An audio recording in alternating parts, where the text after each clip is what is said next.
Good morning दोस्तों। ये जीव विज्ञान का जैव उर्वरक चैप्टर है, जिसमें जैव उर्वरक की सभी थियरी कंप्लीट की गई हैं कि जैव उर्वरक किसे कहते हैं। जैव उर्वरक ऐसे पदार्थ होते हैं जिनमें सूक्ष्म जीव होते हैं, जिन्हें मिट्टी में मिलाने पर उसकी उर्वरकता बढ़ती है और पौधों की वृद्धि को बढ़ाता है। जैव उर्वरक क्या है? जैव उर्वरक ऐसे पदार्थ होते हैं जिनमें सूक्ष्म जीव होते हैं। ये ध्यान रखिएगा, इनमें क्या होते हैं? ये सूक्ष्म जीव होते हैं जो पौधों को आवश्यक पोषक तत्वों की आपूर्ति कर बढ़ाता है और पेड़ों की वृद्धि में भी मदद करता है। जैव उर्वरक क्या करता है? पौधों की वृद्धि में मदद करता है। ये आप लोग ध्यान रखिएगा। इसमें जीवित जीव शामिल हैं जिनमें माइकोरिजिकल, कवक, नीले हरे शैवाल और बैक्टीरिया शामिल होते हैं। माइकोरिजिकल कवक पौधे के लिए कार्बनिक पदार्थों से खनिजों को प्राथमिकता देते हैं, जबकि साइनोबैक्टीरिया नाइट्रोजन स्थिरीकरण की विशेषता रखते हैं। ध्यान रखिएगा, साइनोबैक्टीरिया नाइट्रोजीकरण स्थिरीकरण की विशेषता रखते हैं।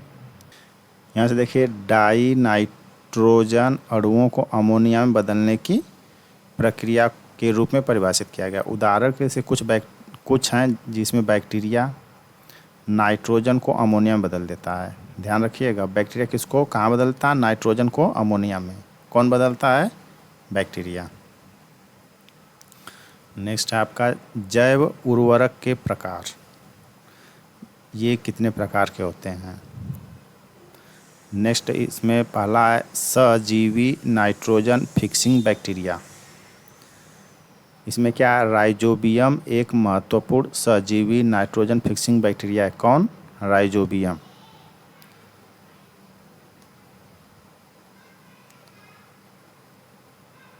यहाँ बैक्टीरिया पौधों में आश्रय लेते हैं और उनसे भोजन प्राप्त करते हैं।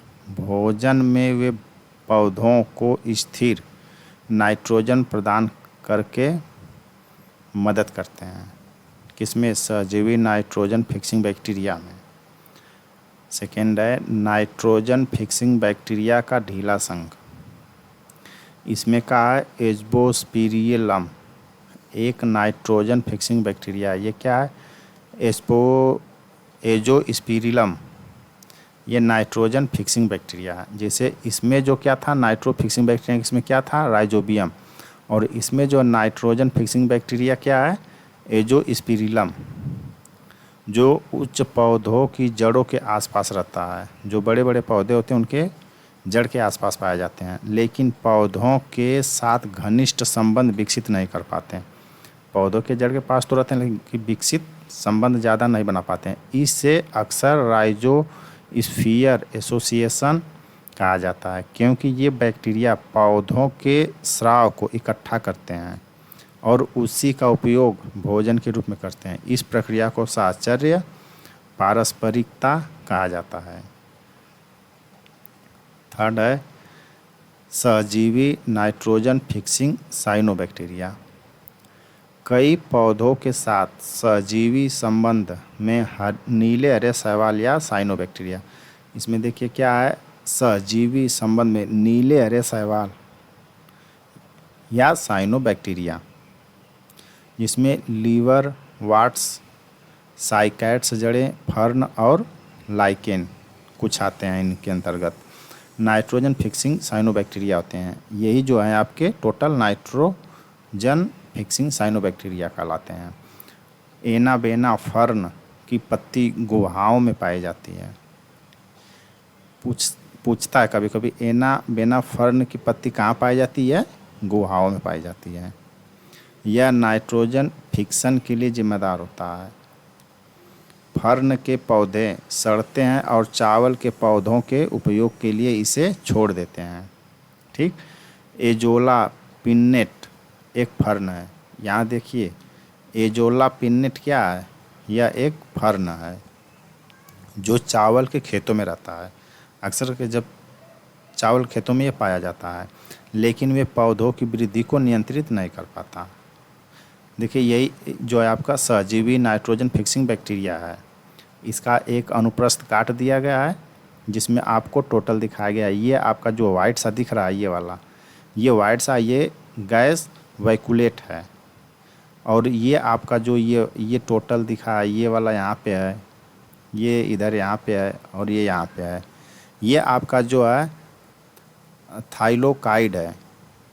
और ये जो आपका उलझा हुआ ये दिख रहा है, ये वाला, ये आपका जो है आपको यह क्रोमोसोम है आपका। ये जो किनारे वाला टोटल एकदम हाइट ग्रीन है, ये आपका सेल। और ये जो आपका है ये वाला, देखो इसमें पिगमेंट आपका है। और ये जो छोटा छोटा ये जो है प्रोटीन है आपकी।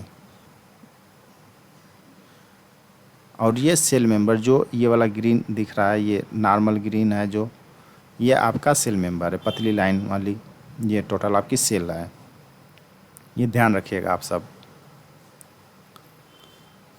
अब नेक्स्ट है इसका मुक्त जीवित नाइट्रोजन फिक्सिंग बैक्टीरिया। वे स्वतंत्र रूप में रहने वाले मिट्टी के जीवाणु हैं। किसके जीवाणु हैं? मिट्टी के जीवाणु। ये हमेशा जीवित रहते हैं, जो नाइट्रोजन स्थिरीकरण करते हैं। वे सप्रोटोफिक एनारोब हैं, जैसा कि आपका दिया गया क्लास्ट्रीडियम, बेइजेरिनकी, एजोबैक्टर एक्सेट्रा। सभी प्रकार के जैव उर्वरकों में से राइजोबियम और एजोस्पिरिलियम, ये ध्यान रखिएगा, राइजोबियम और एजोस्पिरिलियम का सबसे अधिक उपयोग किया जाता है। ठीक है, इसमें आपको ये देखा है, जैसे ये आपकी जो छोटी, देखिए यहाँ पे जो है क्या है दिया है, क्लास्टिसिस बेइजेनिरिया या एजोबैक्टर। ये मिट्टी के जीवाणु, यहाँ पे ये देखिए जो छोटे छोटे ये दिख रहे हैं आपको, ये मिट्टी के जीवाणु हैं। ये जो यहाँ पे भी पीला सा दिख रहा है, यहाँ पर भी जो पीला है, ये क्या है? मिट्टी के जीवाणु हैं आपके। जैव उर्वरकों के घटक ये निम्न है। जैव खाद, यह चीनी उद्योग से निकलने वाले अपशिष्ट पदार्थों से बना एक पर्यावरण अनुकूल उत्पाद है जिसे विघटित किया जाता है। इसे मानव अनुकूल बैक्टीरिया, कवक और विभिन्न पौधों के साथ बढ़ाया जाता है। जैव उर्वरक खाद क्या है? मानव अनुकूल। ये क्या है? बैक्टीरिया, कवक जैसे विभिन्न पौधों के साथ बढ़ाया जाता है। ट्राइकार्डो क्या है? ट्राइकार्डो यह एक पर्यावरण अनुकूल और गैर रोगजनक, ये देखिए गैर रोगजनक उत्पादक है जिसका उपयोग विभिन्न फसलों के साथ साथ बागवानी, सजावटी पौधों में किया जाता है, जैसा कि धान, गन्ना, बैंगन, मक्का, कपास, सब्जी, नींबू एक्सेट्रा। यह खेत में कई बोर, सूट, फल, पत्तियों, फूल, खाने वाले और अन्य रोगजनकों के अंडे के खिलाफ एक उत्पादक विध्वंसक, ये देखिए विध्वंसक या विरोधी हाइपर परजीवी के रूप में कार्य करता है। ट्राइकोकार्ड ये है आपका। ट्राइकोकार्ड क्यों लगाया जाता है? ट्राइकोकार्ड ये जो पत्ती में बांध दी जाती है या उसके तने में, जिससे कि जो भी हमारे इसमें कीट लगेंगे, इसमें पौधे में जो भी कीट लगते हैं, तो ये ट्राइकोकार्ड लगाने से उसमें जो है वो रोग जनित हो जाते हैं। इसमें कोई कीट या जो है फंगस ये सब नहीं लगते हैं। नेक्स्ट है एजोटोबैक्टर। यह मिट्टी में मौजूद रोगाणुओं से जड़ों की रक्षा करता है। एजोटोबैक्टर क्या करता है? रोगाणुओं से जड़ों की रक्षा करता है और वायुमंडलीय नाइट्रोजन को स्थिर करने में महत्वपूर्ण भूमिका निभाता है। किसको? वायुमंडलीय नाइट्रोजन को एजोटोबैक्टर महत्वपूर्ण भूमिका निभाता है। नाइट्रोजन पौधे के लिए एक बहुत ही महत्वपूर्ण पोषक तत्व है। और कुल वायुमंडल का लगभग 78% नाइट्रोजन से बना था। वायुमंडल जो है, वायुमंडल में कितने परसेंट जो है नाइट्रोजन पाया जाता है? 78%। ठीक है। नेक्स्ट है फास्फोरस। पौधों की वृद्धि और विकास के लिए किसकी ज़रूरत पड़ती है? फास्फोरस की।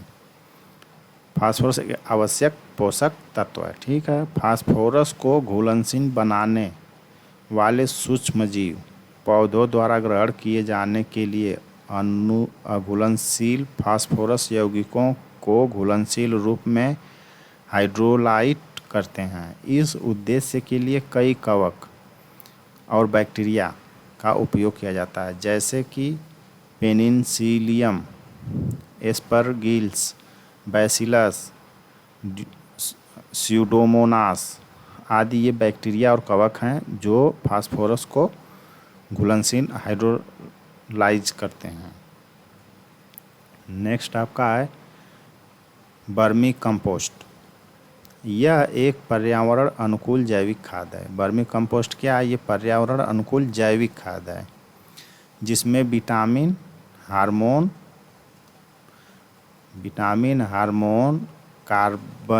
कार्बन, सल्फर, एंटीबायोटिक्स आदि शामिल होते हैं जो उपज की मात्रा और गुणवत्ता को बढ़ाने में मदद करते हैं। वर्मी कंपोस्ट किसको बढ़ाता है? उपज की मात्रा को बढ़ा देता है और उसकी गुणवत्ता भी अच्छा कर देता है।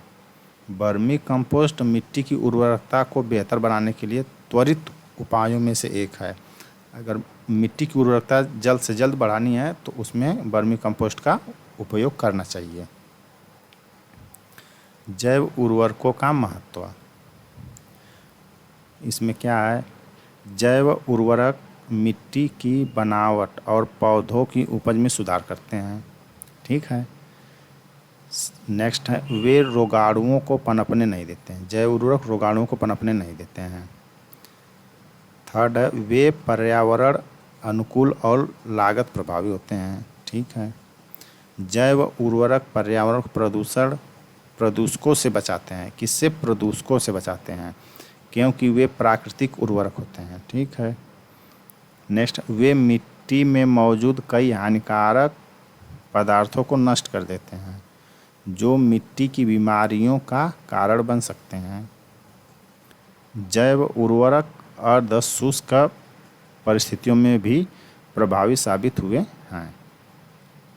जैव उर्वरकों के अनुप्रयोग। इनके अनुप्रयोग क्या है? अंकुर जड़ डुबकी। यह विधि चावल की फसल के लिए उपयुक्त है। पौधों को 8 से 10 घंटे तक पानी में रखा जाता है। जैसे जब चावल की खेती करना होता है तो चावल के जो बीज हैं उनको 8 से 10 घंटे पानी में भिगोया जाता है। उसी को हम अंकुरण जड़ डुबकी बोलते हैं, जिससे कि उसमें से छोटे छोटे तने निकल आते हैं, जड़ से अंकुरित हो जाते हैं। बीज उपचार। बीज उपचार में कहा बीजों को नाइट्रोजन और फास्फोरस उर्वरकों के मिश्रण में डुबोया जाता है। फिर इन बीजों को सुखाया जाता है और जल्द से जल्द बोया जाता है। इसमें क्या है कि जो भी हमारे नाइट्रोजन और फास्फोरस हैं बीज को लाते हैं और उसमें आपस में एक दूसरे से मिला देते हैं। जब मिलाते हैं फिर उसके बाद जो हम उस बीज को हल्का सा सुखाने के बाद उसको हम तुरंत खेत में बो देते हैं या छींट करके अपना बो देते हैं। अब मृदा उपचार। मृदा उपचार में क्या है? जैव उर्वरकों को कंपोस्ट उर्वरकों के साथ मिलाकर 1 रात के लिए रखा जाता है। ध्यान रखिएगा, जैव उर्वरक जिसे हम खाद बोलते हैं और कंपोस्ट उर्वरक जिसे हम गोबर खाद या कंपोस्ट खाद बोल सकते हैं, इसको हम मिला करके 1 रात के लिए छोड़ देते हैं, यानी 12 घंटे के लिए हम छोड़ देते हैं। फिर इस मिश्रण को उस मिट्टी पर फैला दिया जाता है जहाँ बीज बोना होता है। ठीक है। तो उससे क्या होता है कि मिट्टी का जो उर्वरक क्षमता है बढ़ जाता है। उर्वरक से कुछ महत्वपूर्ण इनके तथ्य हैं, जिसमें फर्स्ट है जैव उर्वरक सूक्ष्म जीवों व जीवाणुओं से युक्त खाद है। ध्यान रखिएगा, जीवों और जीवाणुओं से युक्त खाद है। ये मिट्टी में मौजूद अघुलनशील फास्फोरस को जल में घुलनशील बना करके पौधों को उपलब्ध कराते हैं। ठीक है। नील हरित शैवाल जिसे हम साइनोबैक्टीरिया बोलते हैं, एजोला का सहचारी है। एजोला जो तुम्हारी एक घास भी होती है जिसे हम हमेशा पानी में, जिसको हम काई के रूप में देखते हैं। नील हरित शैवाल एक सूक्ष्म प्रोकैरियोटिक शैवाल है। ध्यान रखिएगा, नील हरित शैवाल क्या है? एक सूक्ष्म प्रोकैरियोटिक शैवाल होता है। एजोला एक जलीय फर्न है, ये हमेशा जल में पाया जाता है, बताए थे अभी ना। और ये बहुत अच्छा मतलब चारा के रूप में भी माना जाता है इसको। दलहनी फसलों चना, मटर, सेम आदि की मूल ग्रंथियों में विभिन्न प्रकार के जीवाणु पाए जाते हैं। किसमें? चना, मटर, सेम, जो दलहनी फसलें हैं। नेक्स्ट है, धान की खेती में प्रायः नाइट्रोजन की कमी होती है। ये आपका जैव उर्वरक का टोटल थियरी समाप्त हो गया। ये आपको जो है NCERT बेस टोटल थी। अब प्लीज़, ये हमारा चैनल है, इस चैनल को लाइक, सब्सक्राइब और शेयर करें।